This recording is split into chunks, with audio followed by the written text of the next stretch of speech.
તો આ તરફ કનુ ભાલાળાનું સ્ફોટક નિવેદન અત્યારે સામે આવ્યું છે। જૂનાગઢથી આ મહત્વપૂર્ણ સમાચાર સામે આવ્યા છે। જૂનાગઢથી આ વિગતો સામે આવી, જ્યાં પૂર્વ ભાજપ પ્રમુખ કનુ ભાલાળાનું સ્ફોટક નિવેદન સામે આવ્યું। 2 વર્ષ પહેલા અમે ફરિયાદ કરી હતી। જવાહરભાઈ ચાવડાએ આજે પત્ર લખ્યો છે। સંગઠને અમારી સાથે ચર્ચા કરવી જોઈએ।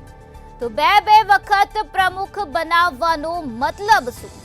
સંગઠનમાં હોદ્દા સાથે અન્ય હોદ્દા ઉપર શા માટે નિમણૂક, તેવું નિવેદન કનુ ભાલાળાએ આપ્યું છે। તમારું નામ ને ડેઝિગ્નેશન સર? કનુભાઈ ભાલાળા, તાલુકો વિસાવદર, ડિસ્ટ્રિક્ટ જુનાગઢ।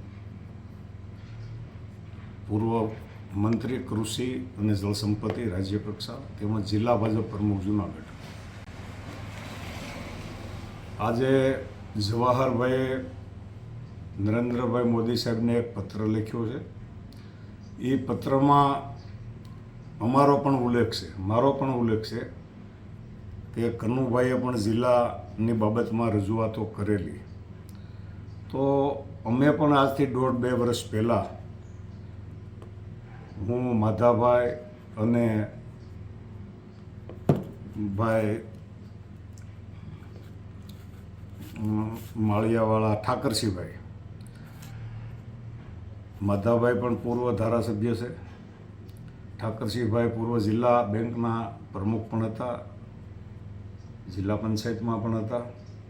એટલે અમે બધાએ રજૂઆત એ કરેલી કે ભારતીય જનતા પાર્ટીનું જે બંધારણ છે એમાં સ્પષ્ટ ભારતીય જનતા પાર્ટીએ કીધું છે, અવારનવાર મૌખિક પણ સભાઓમાં આગેવાનો બોલેલા છે કે એક વ્યક્તિને એક જ હોદ્દો આપવો।